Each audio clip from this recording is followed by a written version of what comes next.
Hi, Jesse here with RazoRSharp Networks, helping you build better business systems. We believe that businesses are built on systems, and the business with the best systems wins. So we're here to help you do that. I got another quick training for you. It's going to be about 7-8 minutes long, but I'm going to talk with you about hosted exchange inside Office 365 and how to set up a user account inside that environment through the Exchange Management Portal, or I'm sorry, through the Office 365 Management Portal, and dealing with users in that system, and then also adding licensing to that. So before I get started again with all of our trainings, we hope that you get some value out of that.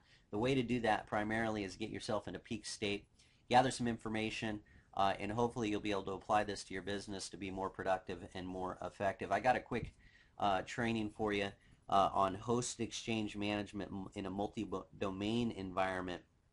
I'm going to talk with you about users with only Exchange licensing, which is really nice in the Office 365 environment, that you can get your licensing and user accounts on demand, so you never have to oversubscribe. And we're going to talk with you about setup of licensing. We're going to talk with you about setup of users, and we're also going to talk with you about setup of email addresses. Now, our philosophy is give someone support.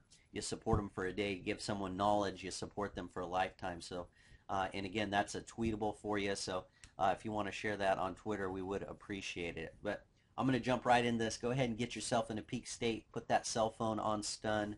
Turn off Pandora and give us your undivided attention for the next 5 minutes, and we'll go ahead and jump right in. The first thing that you're going to want to do is open up Internet Explorer and log into Office 365 at portal.microsoftonline.com.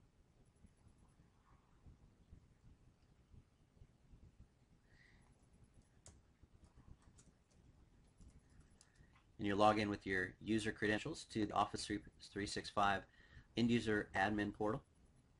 And the first thing you're going to want to do is you're going to want to check on licensing to make sure that you have licensing available.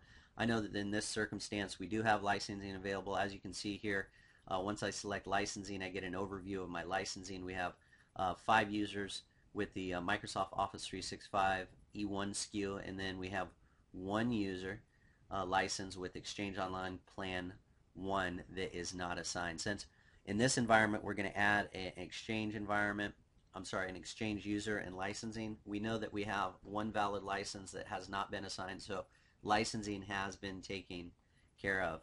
If we needed to purchase additional licensing, we'd go ahead and select the purchase link in the quick launch on the left hand side and select the licensing that we want from the list of licensing that we can purchase on demand right through the Office 365 admin and user portal. So what I'm going to do is I'm going to go ahead and come into the user management tab, and if my user has not been added yet, I'm going to go ahead and add the user to Office 365. Now inside Office 365, and this is a good distinction, is you can have unlimited users. I could add all the users that I wanted into this portal, and it wouldn't cost me a dime until I started assigning licensing to them. So just remember, this is a user list, and it's a good place to store your users.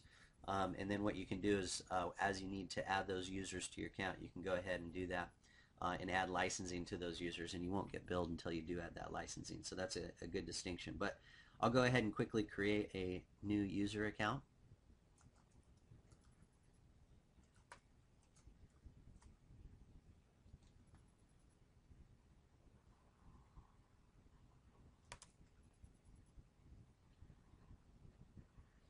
And of course we'll go ahead and put in the minimum requirements there, which is just first name, last name, display name, and username.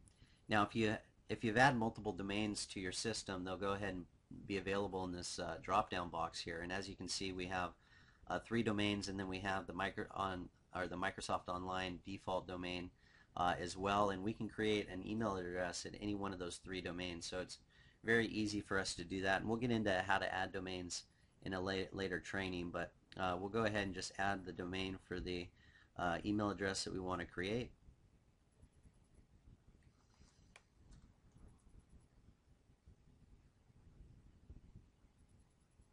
And then assign the licensing to that user.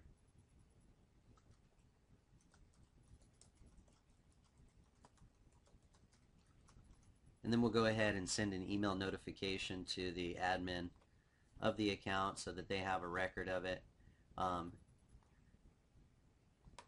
And then we've just quickly and easily created a new email address on our Office 365 environment inside of Exchange.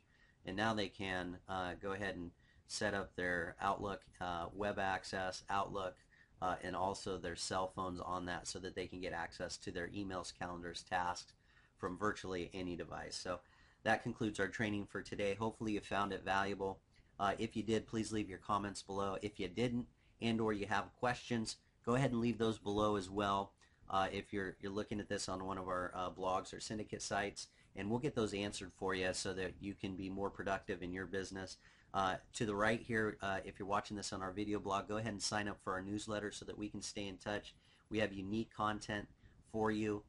If you're watching this on a syndicate site, go ahead and go over to RazoRSharpNetworks.com, and you'll be able to comment on our blog. That's where all the good stuff happens, and we communicate with our community. So again, until the next time we speak, we hope that you make your business a razor sharp business.